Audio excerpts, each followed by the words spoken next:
Acesse o conteúdo da 10ª edição da Expert XP. Palestrantes internacionais compartilham suas visões sobre o novo futuro. Veja a cobertura do evento nos sites da Época Negócios e Valor Econômico e assista ao conteúdo em expertxp.com.br.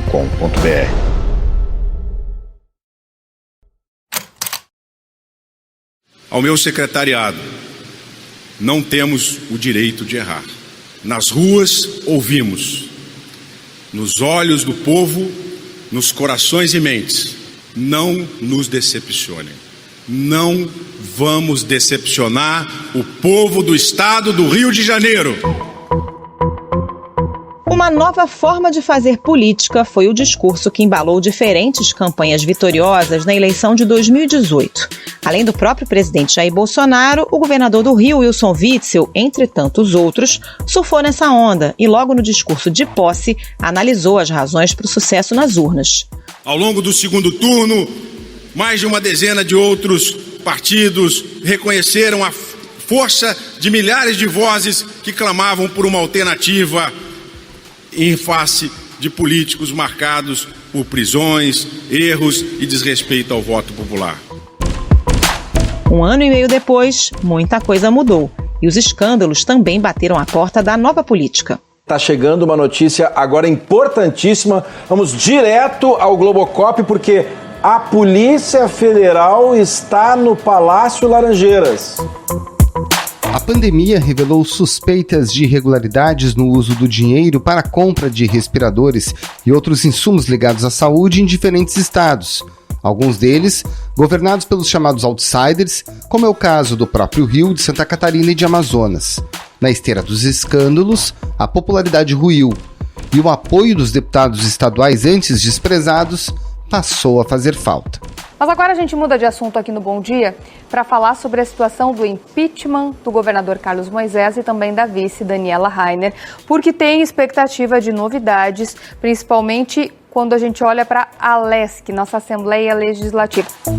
O governador de Santa Catarina, Carlos Moisés, do PSL, assim como Witzel no Rio e Wilson Lima no Amazonas, ambos do PSC, sofrem processos de impeachment, os dois últimos diretamente ligados aos desvios. No Ao Ponto desta quarta-feira, eu, Roberto Maltic e a Carolina Mourão, os dois em home office, vamos conversar com o repórter Paulo Capelli, da sucursal de Brasília, e com o cientista político Leonardo Barreto, que avaliam a situação de cada um deles e analisam um choque de realidade entre o discurso de campanha e o dia a dia no governo. Bom, esse é o tema do Ao Ponto de hoje, mas antes da gente começar a conversa, é preciso falar de comemorações, porque hoje é um dia muito especial, não só para o Ao Ponto. Nessa quarta-feira, o Globo completa 95 anos de uma história que, como o diretor da redação Alan Gripe lembrou num artigo publicado no domingo, nos enche de orgulho e apresenta grandes desafios, não só pela pandemia, mas pela transformação digital pela qual passamos, né, Maltic? Pois é, Carol, e essa data já está sendo comemorada. Hoje, no site, na edição impressa, o leitor é brindado com uma super edição especial. No site, desde segunda-feira, já estão ocorrendo as lives com os convidados especiais e com os nossos colunistas que tratam dos mais diferentes temas: democracia, educação, diversidade. Hoje o tema é Ciência para o Desenvolvimento, com a diretora da Anistia Internacional no Brasil, a Jurema Werneck, e com a cientista Natália Pasternak. No especial, entre outras atrações, você saberá as notícias que os nossos editores gostariam de publicar daqui 5 anos, quando o Globo completar o seu centenário. Vocês estão esquecendo de outro aniversário, hein, pessoal? Não esquecemos não, João. Hoje a gente também comemora um ano do Ao Ponto e nesses últimos 12 meses foram cerca de 6 milhões de execuções do nosso podcast, somando os agregadores de áudio e o YouTube. Então a gente só tem a agradecer a vocês, nossos ouvintes que nos acompanham, ao João, nosso parceiro de sempre, aos nossos convidados sempre tão valiosos, especialmente nessa época em que o conhecimento científico está sendo posto à prova como nunca. E, é claro, aos nossos colegas aqui da redação, que, como vocês já sabem, a gente repete sempre, são as mesmas pessoas que levam até você informação e análise de qualidade todos os dias. A gente costuma brincar até que alguns já são quase sócios aqui do Ao Ponto. Fique com a gente.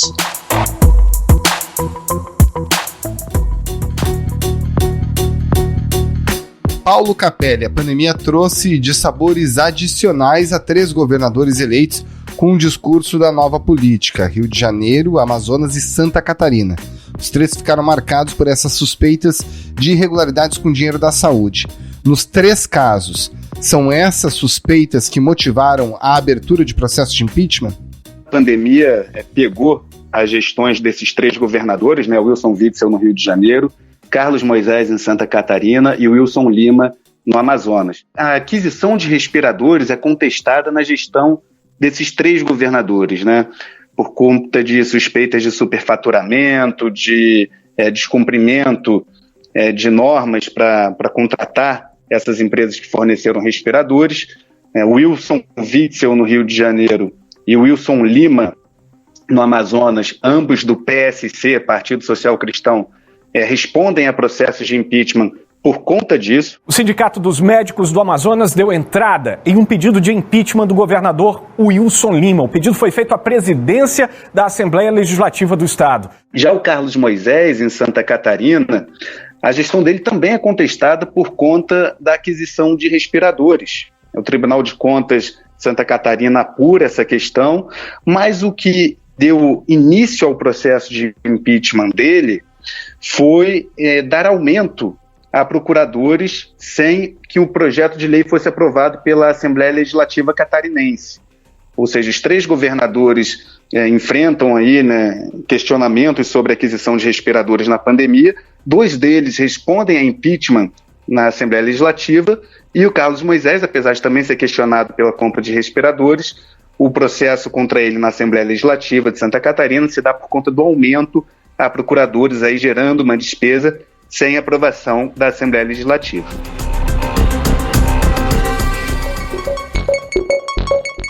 Agora, Capelli, esses 3 governadores foram eleitos com o discurso da antipolítica, o discurso do outsider e da nova política, mas tem problemas agora de articulação com seus legislativos, né? Principalmente o Wilson Witzel no Rio de Janeiro e o Carlos Moisés em Santa Catarina. Exatamente, a começar pelos partidos deles, né? O Carlos Moisés foi eleito pelo PSL, que é o partido pelo qual o presidente Jair Bolsonaro foi eleito. Hoje, Bolsonaro não é mais filiado ao PSL, houve uma ruptura, apesar de agora estarem se reaproximando novamente, e o Wilson Witzel e o Wilson Lima são do mesmo partido PSC, né? Todos foram partidos de sustentação ao Bolsonaro na eleição presidencial e pregavam esse discurso da nova política, né? Hoje, o governador Wilson Witzel, desafeto do presidente Bolsonaro, né, por conta da intenção do Witzel de concorrer à presidência em 2022, mas todos eles foram eleitos de primeiro mandato, né? Nenhum deles havia tido nenhuma eleição prévia, todos foram eleitos pela primeira vez com esse discurso de nova política, e a situação do Wilson Witzel no Rio é muito delicada. Ele tenta se escorar em decisões da justiça para postergar o mandato, uma vez que ele não tem a maioria da Alerj para livrá-lo, né, da cassação. Ele conseguiu uma vitória importante essa semana no Supremo Tribunal Federal, no qual o ministro Dias Toffoli determinou que a Alerj refaça a comissão julgadora do impeachment, alegando um desrespeito ao critério da proporcionalidade. E a Alerj vai recorrer da decisão do Supremo Tribunal Federal que dissolveu a comissão que analisa o pedido de impeachment de Wilson Witzel. O governador ganhou tempo, mas deputados dizem que vão recorrer ou dar início a um novo processo. Então o governador Wilson Witzel vem tentando ganhar tempo na justiça para, na base do toma lá da cá, né, composição na Alerj, ver se arrefece os ânimos e consegue contornar o impeachment. Lembrando que a situação dele é muito difícil, as denúncias são classificadas como robustas por muitos dos deputados estaduais, então ele vem tentando ganhar tempo para contornar a situação. O Wilson Lima, do mesmo partido, PSC no Amazonas, tem a situação um pouco mais confortável, porque ele conseguiu montar na Assembleia Legislativa do Amazonas, composta por 24 deputados, uma maioria sólida. Então, por mais que haja denúncias de superfaturamento para aquisição de respiradores, lá a situação dele é um pouco mais tranquila, né? Até porque a gente sabe que impeachment é um julgamento político e não apenas técnico, né? E o Carlos Moisés em Santa Catarina, que leva o governador Carlos Moisés a responder que foi um aumento dado a procuradores do Estado que resulta num gasto mensal de mais de R$767 mil. É um aumento destinado a 161 servidores da Procuradoria-Geral do Estado. Esse é o motivo que leva o Carlos Moisés, do PSL, a responder ao impeachment, e a situação dele é delicada, assim como a do Wilson Witzel, porque o Carlos Moisés não tem maioria na Assembleia Legislativa de Santa Catarina, são 40 deputados, ele está longe de conseguir essa maioria e por isso a situação dele é mais delicada. Mas como você bem disse, Carol, foram 3 governadores que se elegeram com o discurso da nova política, que agora respondem a processos de impeachment e tentam, na velha política, né, na base de toma lá da cá, troca de cargos, arrefecer os ânimos no impeachment para permanecerem no poder. Pois é, e aí a gente pode ilustrar com o caso do Rio de Janeiro, que você conhece bem. Você agora está em Brasília, mas cobriu o governo do estado até pouco tempo. O quanto que a postura do governador Wilson Witzel de não dialogar, pelo menos no início do mandato, fez com que ele agora obtivesse, digamos, esses frutos, que na verdade são frutos que servem de veneno para o governo dele? Boa lembrança, Maltic, porque o governador Wilson Witzel sempre foi visto como uma pessoa arrogante na Assembleia Legislativa do Rio por não atender os deputados, não receber deputados. Alguns parlamentares afirmam que ele tinha uma postura soberba, herdada dos tempos de magistrado, então, que não era muito afeito a receber políticos para atender as demandas dos políticos. Então agora o governador Wilson Witzel paga muito por isso, né, essa antipatia que ele conseguiu instaurar na Alerj com relação a ele, e o que acontece é que o comportamento do Witzel mudou completamente. Ele já visitou a Assembleia Legislativa 2 vezes, pessoalmente. Ele, o governador Wilson Witzel, foi à Assembleia Legislativa para conversar com o presidente da Alerj, André Siciliano, e com deputados estaduais, algo nunca feito antes no governo, antes do impeachment, e vem tentando agora negociar pessoalmente composições no governo, oferecer secretarias, para tentar arrefecer o impeachment. Ou seja, a postura do Witzel, que era tida como soberba, hoje em dia ele vestiu aí as sandálias, calçou as sandálias da humildade para tentar recompor a base. Ele chegou a dar entrevistas, inclusive, dizendo isso, né? Admitindo que tinha errado, que estava disposto a negociar. Qual é o clima hoje em relação ao impeachment do Wilson Witzel na Alerj, Capelli? Lembrando que ele ganhou tempo e essa comissão de impeachment vai ter que ser refeita, ele vai ter de novo prazo de 10 sessões para se defender, aí vai jogando água na fervura, né? Vai jogando água na fervura e essa é hoje a principal estratégia para que ele consiga recompor a base. Se o impeachment fosse hoje, seria aprovado pela Assembleia Legislativa. Pelo que eu converso com deputados, o clima hoje seria pela aprovação do impeachment, passando assim o mandato para o vice Cláudio Castro. Se a Alerj adotar o modelo determinado pelo STF, Witzel pode ficar numa situação ainda mais difícil. O PSL será o partido com mais representantes na comissão. Pelo menos 4 dos 9 deputados do partido são do grupo bolsonarista e um é ligado ao presidente André Siciliano, sem chances de votar contra o impeachment. Só que, como o impeachment não é hoje e com essa decisão do Supremo Tribunal Federal pode não ser nem daqui a um mês, pode demorar mais, o governador vai trabalhando para conquistar esses apoios, né? Hoje, cada voto de um único deputado é muito importante. E lembrando que o Witzel renomeou o secretário de Casa Civil, André Moura, que havia sido exonerado por ele. O Witzel agora procurou o André Moura para oferecer a Casa Civil de novo para ele. O André Moura aceitou esse convite. O André Moura é um político que tem muita interlocução com a Alerj. André Moura foi da tropa de choque do Eduardo Cunha na Câmara dos Deputados, em Brasília. É um político muito experiente na articulação. E agora o Witzel chama o André Moura de volta para o Palácio Guanabara para ele trabalhar contra o impeachment. Resta saber se vai dar tempo aí de o André Moura fazer os acordos necessários aí, pedidos por alguns dos deputados, né, sessões em secretarias, enfim, loteamento de cargos, aquilo que a gente está cansado de ver em situações de impeachment que acontece, se vai conseguir arrefecer esses ânimos e fazer aí uma e entregar uma reviravolta para o governador Wilson Witzel. Paulo Capelli, obrigada pela participação mais uma vez. Bom trabalho para você. Muito obrigado, Capelli. Um abraço. Eu que agradeço. Sempre uma honra. Tchau, tchau.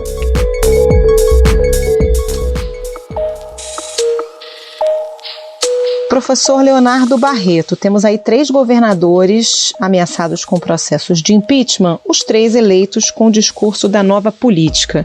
O que a gente pode extrair desses 3 casos? Faltou articulação política? O que esses casos têm em comum? Olha, a gente tem em comum, claro, né, uma situação de pandemia que levou os governos a fazerem compras muito grandes, né, para atender as pessoas com recursos federais. E esse é um ponto importante, porque esse é especialmente o caso do Rio, é o caso do Amazonas, mas também é o caso do Pará, né, que não levou ao impeachment, mas que houve também a denúncia. Quando esses governadores que estão acostumados com controles mais frouxos exercidos pelos seus tribunais de contas estaduais, quando eles pegam um recurso federal, eles acabam enfrentando uma fiscalização também federal, né, feita pelo Ministério Público Federal e pelo Tribunal de Contas da União. Então, quando isso acontece, eles acabam tendo que se ver não com a Polícia Civil dos seus estados, mas com a Polícia Federal. Por ordem da Justiça, às 6 horas da manhã, agentes federais foram até a casa do governador do Amazonas, Wilson Lima, do PSC. Ele não estava.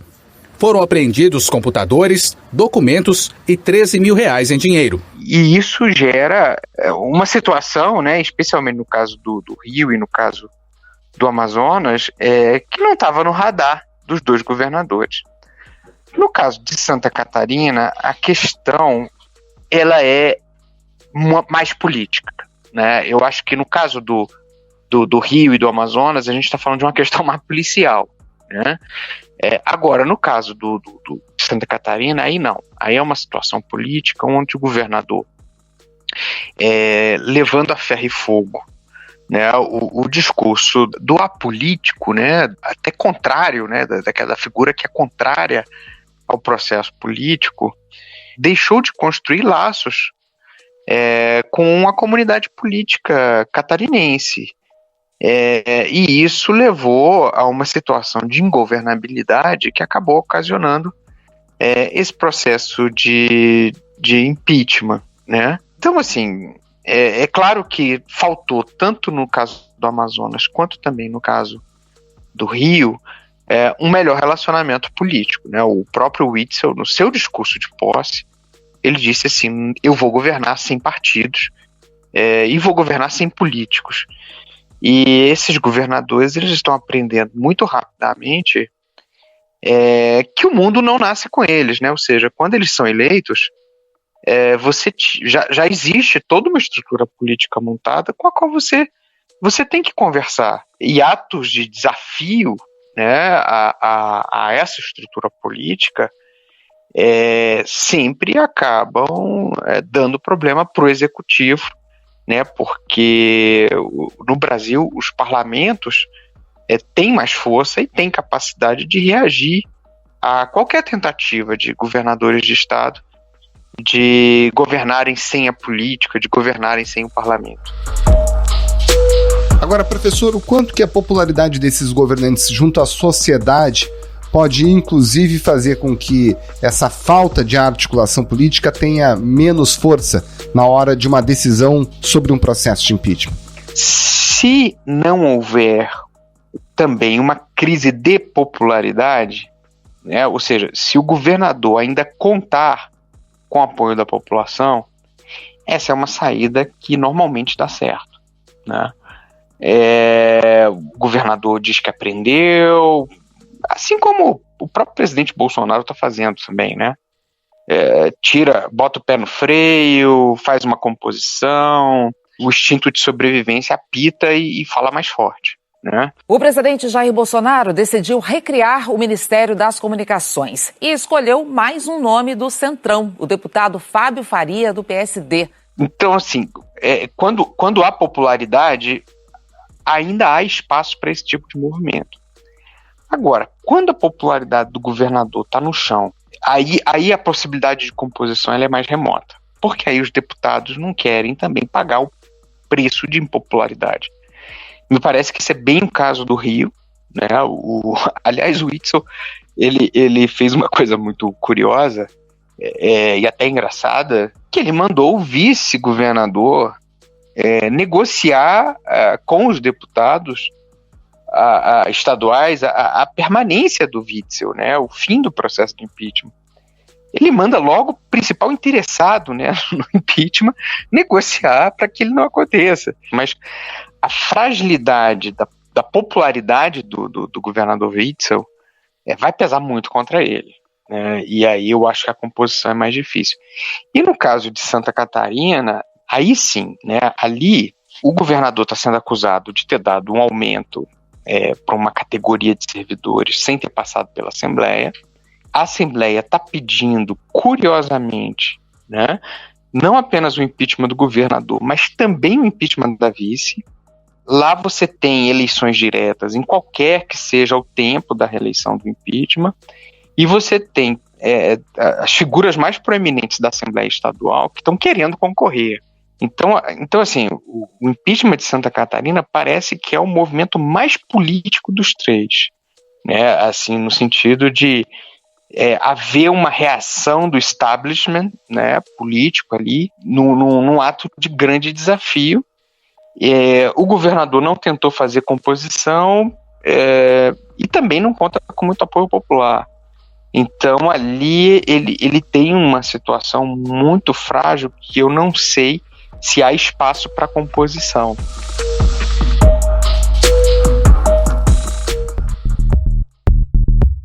Agora, professor, o senhor acha que esse discurso da nova política ou do outsider continua forte para as eleições desse ano e para a eleição de 2022, cujo debate já começou, visto que o presidente Jair Bolsonaro já se aliou ao Centrão, como o senhor disse, né? Governadores eleitos com esse discurso estão agora tendo que fazer concessões para o Legislativo. Ele mantém a força? Acho que não, Carolina.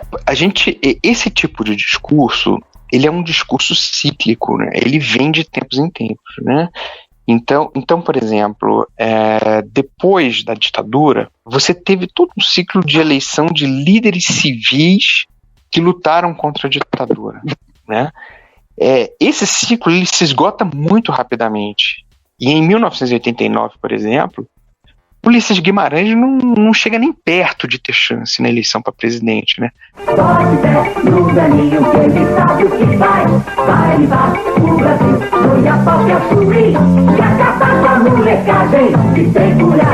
O discurso era de novidade, enfim, não se queria mais os líderes da democratização, né? Eles se esgotaram todos no governo Sarney, agora se queria novidade. O ciclo do Collor durou 2 anos e foi-se embora. Aí você teve os sociais-democratas, né, no caso o PSDB, líderes modernos, enfim, que falavam de privatização, terceira via, tinham Tony Blair como ídolos, neoliberais, né? E aí esse ciclo se esgota completamente com o PT. Aí vem a esquerda, um discurso até de nova política também, né? Com uma ideia de uma abordagem mais ética, mais purista, foco em políticas sociais. Falar em liberalismo era quase uma heresia. E aí esse ciclo, que dura um pouquinho mais, né? 3 ciclos de governo, mas também se esgota.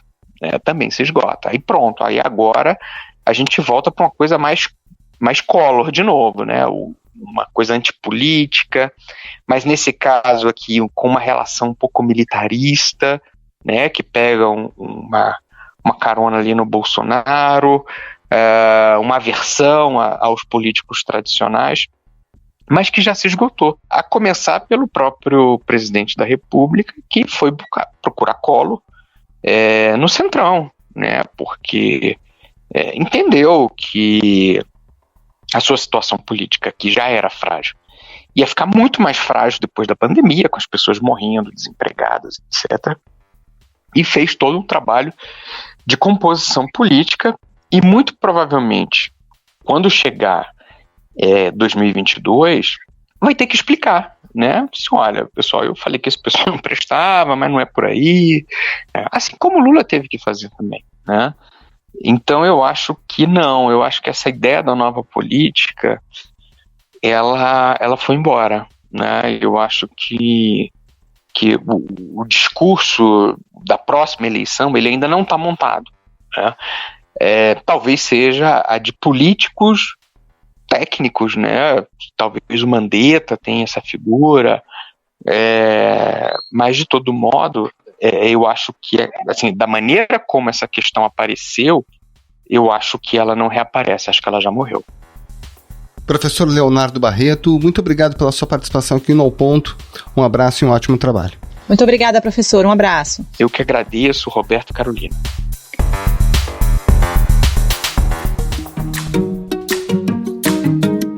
Esse foi o Ponto de hoje, o podcast diário da redação do Globo. Nessa conversa a gente conta com a participação de toda a equipe do jornal, as mesmas pessoas que levam até você informação e análise de qualidade todos os dias. Quer saber mais? Assine o Globo. Acesse assineoglobo.com.br e confira todas as notícias e reportagens especiais. Lembrando que todo o material de utilidade pública relacionado ao novo coronavírus está disponível também para quem não é assinante. A edição é do João Guilherme Lacerda. Tchau. Até mais.